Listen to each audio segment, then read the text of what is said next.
Há algum tempo atrás, mostrei a vocês uma forma de produzir energia elétrica utilizando o limão. Quando fazemos isso, obtemos o que se chama corrente contínua. No último programa, mostramos outra possibilidade. Nesse caso, usamos uma simples espiral de arame e um ímã. Quando produzimos energia dessa maneira, a corrente se movimenta para trás e para diante e se chama corrente alternada. É assim que é gerada quase toda a energia elétrica. A melhor maneira de fazer isso não é movimentando a espiral para trás e para diante, mas fazer com que gire de maneira uniforme no campo magnético. É assim que é gerada praticamente toda a energia elétrica. Mas é claro que para se produzir energia dessa maneira, é preciso energia para fazer girar a espiral contra as forças magnéticas e impulsionar a corrente. Isso é feito normalmente utilizando-se um motor térmico, uma turbina de gás acionada por um combustível fóssil, como petróleo, carvão ou gás, ou por um reator nuclear, ou até mesmo pela água num gerador hidroelétrico. Gostaria de mostrar a vocês como construir um desses, caso vocês um dia se encontrem numa ilha deserta e sejam obrigados a reconstruir a civilização a partir dos seus primórdios. É fácil, essa é uma roda d'água que funciona assim quando existe água para movimentá-la. Ao se movimentar, ela gira uma espiral entre os polos desse ímã permanente. A produção de eletricidade do gerador pode ser vista nesse osciloscópio, um aparelho que serve para medir a voltagem. Enquanto o traço no osciloscópio permanece horizontal, nada está acontecendo. Quando começamos a produzir energia elétrica, ele começa a subir e a descer. Dessa forma, tudo o que precisamos fazer para produzir eletricidade é abrir a água. Os que estiverem nas primeiras filas, abram os guarda-chuvas. Vamos lá. Aí está. Energia hidrelétrica. Energia hidrelétrica. Não foi criada pelos mortais, mas há uns 100 anos atrás, um homem foi capaz de prever o seu enorme potencial. Quando criança, ele lera sobre as cataratas de Niágara e sonhara com uma roda acionada pelas suas águas. Um dia, o seu sonho assumiu a forma de uma gigantesca rede de energia elétrica, girando como um dínamo e impulsionando a moderna era industrial. O nome desse homem foi Nikola Tesla, e sua visão, na teoria e na prática, foram capazes de aproveitar a energia das cataratas de Niágara, baseando-se no princípio das correntes alternadas. A corrente alternada, AC, é uma corrente oscilante. Ela é produzida por uma voltagem que aumenta e diminui, positiva e negativa, como uma onda sinusoidal. Mas, como Nikola Tesla descobriu, a definição de corrente alternada era apenas o início de seus altos e baixos. Ele desejava que a corrente alternada acionasse tudo sobre a face da Terra, mas na vida real, no mundo dos negócios, a ideia encontrou uma grande resistência. Desde o início, ele foi contra a energia elétrica de Thomas Alva Edison e dos defensores da corrente contínua. A corrente contínua DC é um fluxo constante de eletricidade. Em termos ideais, sua voltagem é constante e igual à corrente, também constante, multiplicada pela resistência efetiva do circuito. Naturalmente, no que se refere à questão básica da corrente alternada versus corrente contínua, Edison e Tesla estavam em ondas diferentes. E no que se tornaria conhecida como a Guerra das Correntes, as linhas de batalha seriam bem definidas. Mas a batalha foi muito além do domínio relativamente seguro da teoria científica. Muitos outros interesses estavam em jogo. Fortunas eram conquistadas e perdidas. Homens poderosos e ideias avançavam e retrocediam. Mas o que estaria realmente por trás de tudo isso? Tesla chegou a Nova York em 1884, um imigrante de 29 anos, procedente da Europa Oriental. Tesla tinha um livro de poesia, falava fluentemente uma dúzia de línguas e não tinha um tostão no bolso. Mas trazia uma carta de apresentação para Thomas Edison, que lhe deu um emprego de projetista de dínamos em sua fábrica. Naturalmente havia uma condição. Os dínamos deveriam ser de corrente contínua. E como, obviamente, Tesla estava decidido a transformar a corrente alternada no padrão internacional, sua carreira com Thomas Edison só podia tomar um rumo. Um ano depois, Tesla deixou o emprego, em parte porque Edison não teria cumprido a promessa de lhe conceder uma gratificação. Tesla logo voltaria a enfrentar dificuldades e ficaria novamente praticamente sem tostão. Mantendo-se fiel ao seu princípio de correntes alternadas, Tesla não apenas foi ao fundo, mas revolucionou a mais poderosa maquinaria sobre a face da Terra. No que se referia a utilizar a eletricidade para produzir trabalho, ninguém podia se comparar a Thomas Alva Edison. Ele era considerado o grande gênio da era da eletricidade. Como presidente da companhia que se tornaria a General Electric, Edison não foi chamado de Napoleão simplesmente porque a atriz Sarah Bernhardt achava os dois parecidos. Até hoje, o seu quartel-general, o Laboratório Edison, em Mellon Park, Nova Jersey, permanece vivo na imaginação do público. Numa homenagem merecida, o laboratório foi totalmente remontado em todos os seus detalhes e preservado no Museu Henry Ford, em Greenfield Village, Dearborn, Michigan. Quando Edison estava vivo, ele foi a força criativa por trás de praticamente toda ideia brilhante surgida sob a luz do sol. Embora a audição de Edison fosse deficiente, seu gênio produziu o primeiro fonógrafo do mundo. Também foi ele o inventor da câmara cinematográfica. Foi em Menlo Park, não em Hollywood, que o cinema realmente começou. Com essa invenção, o telégrafo com fita de papel, a pressão sanguínea do mundo dos negócios podia subir e descer dependendo da pulsação das bolsas de valores. E qualquer notícia podia chegar muito longe e muito rápido com a versão bastante melhorada de Edison do telégrafo de repetição. Na verdade, Edison muitas vezes refinou invenções de terceiros, tornando-as mais práticas e comercialmente mais viáveis no processo. Outros inventaram o primeiro telefone e a primeira máquina de escrever, mas Edison desenvolveu os dois, transformando-os em instrumentos práticos e eficientes. Por outro lado, às vezes Edison tentou destruir e não aperfeiçoar a ideia de outros. A chama que brilhava no coração de Thomas Edison, ao contrário daquela que acendeu em Menlo Park, não era muito ardente em relação a Nikola Tesla, e sua ideia de corrente alternada não provocava nenhum fascínio em Edison, começando com a pensão de Sally Jordan, a primeira casa do mundo a ser iluminada com eletricidade. A corrente contínua de Edison iria iluminar todas as casas dentro do limitado alcance de sua rede de estações de energia.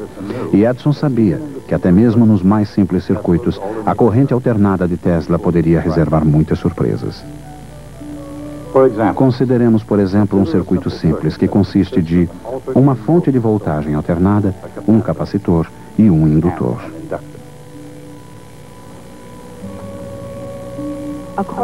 De acordo com as regras matemáticas de Gustav Kirchhoff, o aumento de voltagem na fonte, que jamais é superior a E0, é igual à soma das quedas de voltagem ao longo do circuito.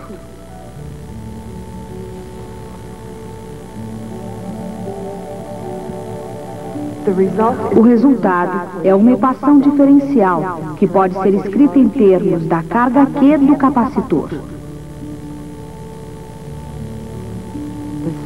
A mesma equação diferencial também descreve o deslocamento x de um oscilador harmônico impulsionado por uma força oscilante.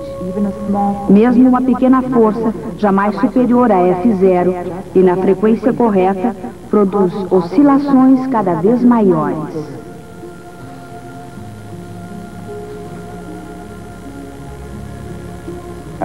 Isso contribui para o fenômeno de ressonância, que significa que num circuito de corrente alternada, até mesmo a menor oscilação de voltagem pode produzir o fluxo de uma quantidade surpreendente de carga elétrica.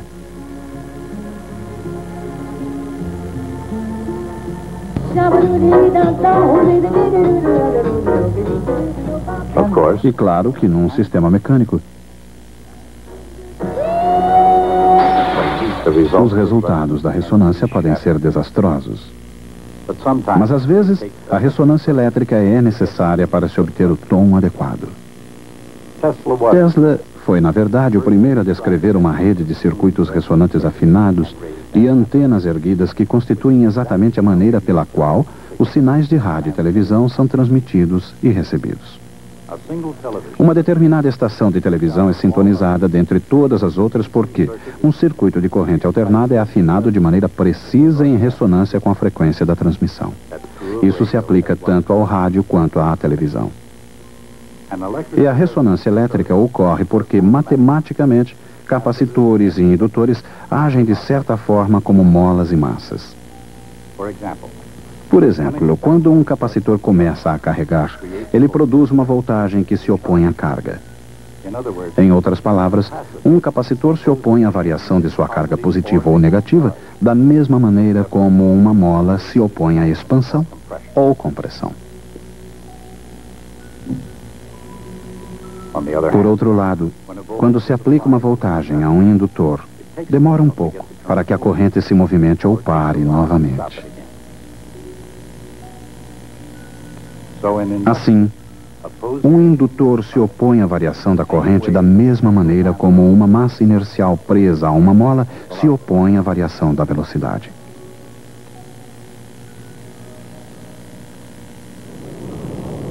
Mas não importa quão correta seja essa analogia, podem surgir diferenças. Por exemplo, quando ocorre a ressonância em osciladores elétricos, ela raramente deixa as pessoas na mão. Mas quando ocorre ressonância em osciladores mecânicos, as coisas podem sair de controle. Em circuitos elétricos, a resistência pode ajudar a manter o controle sobre as coisas. Consideremos, por exemplo, um capacitor e um resistor num circuito de corrente alternada. Se a frequência for suficientemente baixa, a carga e descarga do capacitor podem acompanhar as variações da voltagem aplicada. Mas numa frequência mais alta, o capacitor não é capaz de carregar e descarregar com rapidez suficiente. Assim não ocorrem nele diferenças de voltagem e quase toda a voltagem ocorre no resistor.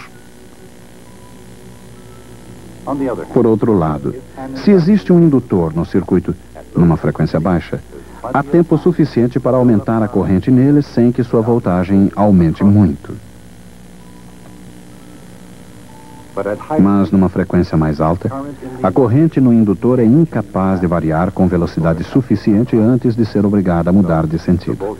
Portanto, a maior parte da voltagem está no indutor, não restando muito no resistor. Quando todos os elementos estão no mesmo circuito em baixa frequência, a maior parte da voltagem é utilizada na carga e descarga do capacitor.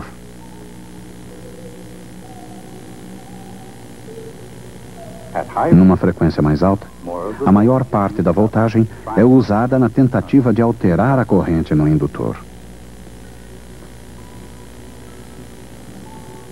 De fato, numa frequência muito alta, o indutor virtualmente impede o fluxo de qualquer corrente. Mas quando a frequência é correta, em outras palavras, na frequência ressonante, flui uma corrente bastante grande. O capacitor carrega e descarrega. A corrente se forma e inverte no indutor, enquanto o resistor queima energia suficiente para manter as oscilações sob controle. É claro que a Edison Company ainda mantinha o controle sobre a indústria da eletricidade. E para manter esse controle, impuseram grande resistência aos poderes cada vez maiores da corrente alternada. Assim, para ganhar a guerra das correntes, Tesla precisava de alguém que se levantasse contra as forças de Thomas Edison. É aí que entra em cena George Westinghouse. Westinghouse, o legendário industrial de Pittsburgh, foi um inventor que se tornou comerciante. Mas ao contrário de Edison, ele não só falava com entusiasmo sobre as correntes alternadas, mas decidiu investir dinheiro nelas, comprando as patentes de Tesla para a fabricação de um motor de indução polifásico. Em 1888, a guerra das correntes se intensificava. Enquanto Westinghouse apoiava as ideias de Tesla, a maquinária bem lubrificada de Edison entrava em alta marcha. Houve campanhas difamatórias e, segundo alguns, golpes sujos. Mas um dia, no entanto, as mentes acabaram se encontrando. Charles Steinmetz, o mago matemático da física e da engenharia, ofereceu um certo apoio intelectual aos dois lados. Edison e Tesla puderam até mesmo trabalhar juntos, embora não por muito tempo e jamais enquanto Tesla manteve a vantagem da corrente alternada. Na teoria e na prática, por que seria melhor o método de Tesla? Naturalmente, a razão pela qual uma usina produz eletricidade é para poder transmitir essa energia a algum lugar através de fios, para as casas, para os escritórios, ou qualquer lugar onde haja necessidade dela. Mas a energia é igual a corrente vezes a voltagem. Assim, a mesma energia pode ser transmitida, qualquer que seja a energia, com alta corrente e baixa voltagem, ou com baixa corrente e alta voltagem. Qual é melhor? Lembre-se, o cabo transmissor tem uma certa resistência. E quanto maior a distância, maior a resistência, porque a resistência de um fio é proporcional ao seu comprimento. E é claro que a corrente passando pela resistência causa calor, que é calculado pelo produto da corrente ao quadrado pela resistência. Isto representa calor dissipado.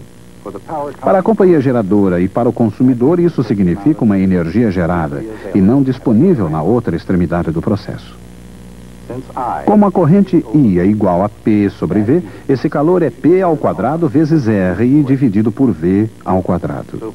Então, para uma dada potência e resistência, quanto maior a voltagem, menor a energia perdida no percurso.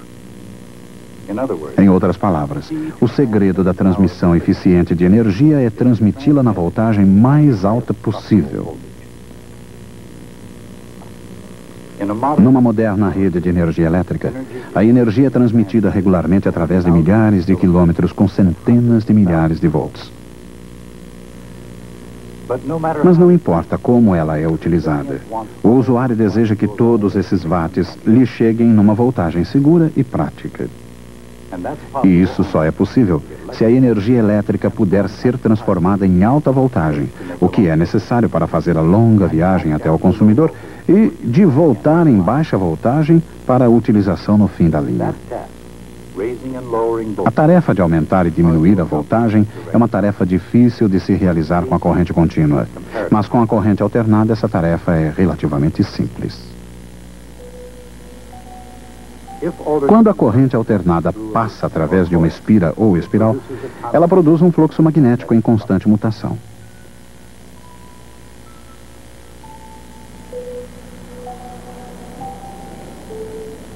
Uma barra de ferro, magnetizada pela espiral, pode concentrar e intensificar o fluxo variável.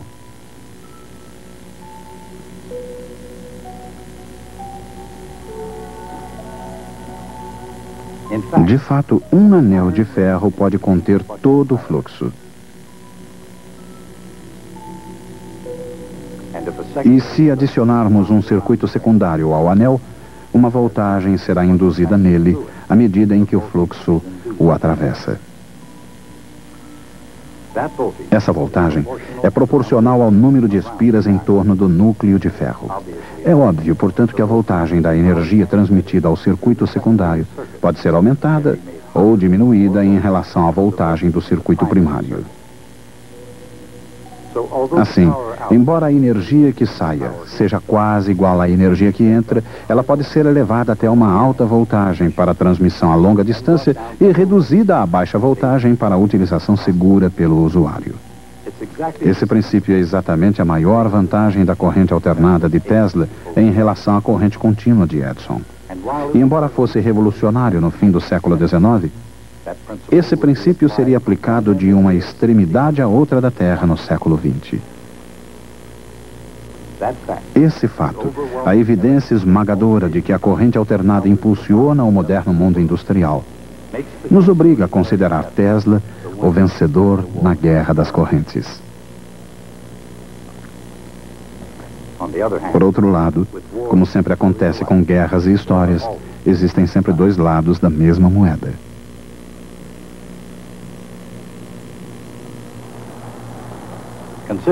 Considerando-se a enorme contribuição de Edison ao mundo da ciência e da engenharia, será que podemos realmente dizer que um lado ganhou e o outro perdeu? Afinal, Edison já tinha um número razoável de patentes. Antes de Tesla, Edison construiu seus próprios geradores, um após o outro, cada um mais potente que o anterior. Mas o mesmo aconteceu com Tesla. E da mesma forma como Edison, Tesla também construiu turbinas e motores. No entanto, e essa foi a grande diferença, os geradores de Edison só eram capazes de iluminar coisas não muito distantes de sua rede de geradores, enquanto que o sistema de corrente alternada de Tesla podia ultrapassar de muito antiga vizinhança. Com uma rede de linhas de energia cada vez maior, a corrente alternada pôde ser levada de uma costa a outra do país e a qualquer lugar entre elas. De qualquer maneira, o lugar de Thomas Edison na história já estava garantido. Em Menlo Park, Nova Jersey, sua mente continua tão ágil quanto sua câmara cinematográfica. Como inventor americano, ninguém, desde Benjamin Franklin, foi tão longe como Thomas Edison. Mas à sua maneira, Nikola Tesla foi ainda mais longe. Muito antes de se tornarem realidades, Tesla imaginou os tubos de vácuo revestidos com fósforo e tubos de vidro cheios de gás, luzes fluorescentes e neon. E anos antes do surgimento dos irmãos Wright, Tesla afirmou que para que a aviação pudesse obter sucesso, ela deveria utilizar um metal quase desconhecido na época: o alumínio. E enquanto Guglielmo Marconi era aclamado pela imprensa popular como o inventor do rádio, Nikola Tesla obteve o crédito pela invenção, assim como o veredito final dos tribunais. E por falar em crédito, dizem que Tesla não obteve o reconhecimento por muitas invenções originais. Em resumo, não se pode negar que Tesla foi um dos cientistas mais dinâmicos que já existiram. Nem que sua mente fosse fértil e sua inventividade única. Mas Tesla, mais interessado em invenções do que em publicações científicas, manteve grande parte de sua metodologia na memória. Talvez seja por isso que a comunidade científica tenha permanecido reticente ou dedicado poucos elogios a Tesla durante muitos anos. De qualquer maneira, ele recebeu o título de doutor honoris causa das universidades de Columbia e Yale. E um dia, sem ironia premeditada, foi até mesmo agraciado com a medalha Edison, o prêmio de maior prestígio, cujo nome é uma homenagem ao próprio Thomas Edison.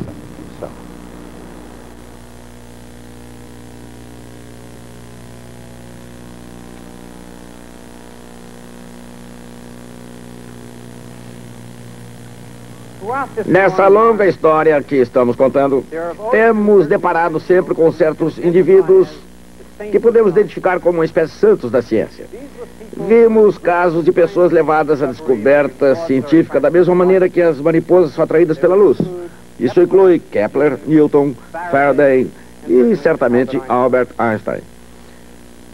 Alguns se saíram muito bem e alguns, na verdade, ficaram muito ricos. Mas, naturalmente, não foi o dinheiro que os impulsionou a fazer o que fizeram. Mas, ao mesmo tempo, sempre houve um tipo de gênio diferente. Homens tão inteligentes quanto os outros, mas com objetivos bem diferentes.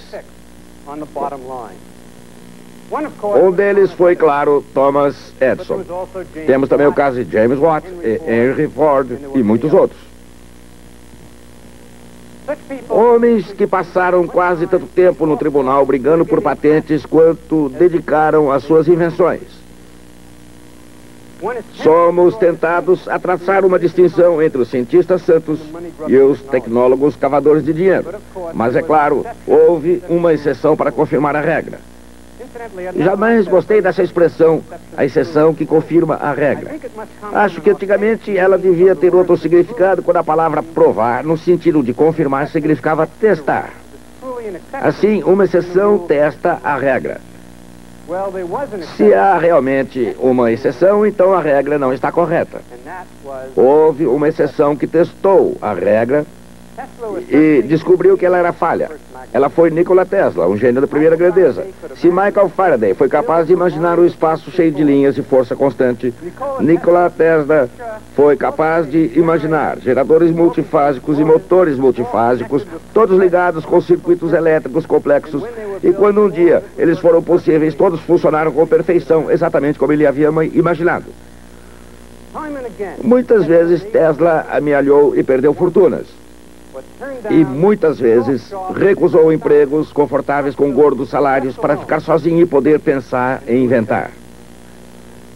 Podemos dizer de Tesla, como de Leonardo da Vinci, que ele foi um verdadeiro santo da engenharia. Tesla morreu quase esquecido e quase na miséria, em Nova York. Mas foi Nikola Tesla, pelo menos tanto quanto Thomas Edison, que moldou a natureza do mundo em que vivemos hoje. Até a próxima.